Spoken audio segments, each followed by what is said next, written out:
சூட்டும் பூவுக்காக நெடுங்கூந்தலாடுது. நீ வைக்கும் பொட்டுக்காக நடுநெத்தி வாடுது. ஆத்தாடி ஒன்னத்தானே உயிர் நாடி தேடுது.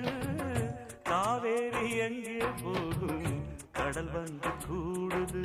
அந்திப் பொழுதில் தென்னங்கிளையில் தென்றல் கூத்தாட மையை எழுதி மஞ்சள் குருவி கையை கோத்தாட அடங்காத ஆசை கொண்டு நானும் போராட. உனக்கென பிறந்தவ ரெக்க கட்டி பறந்தவ இவதான். என விட உனக்கு இங்கு மனசுக்கு பிடிச்சவ எவதான்.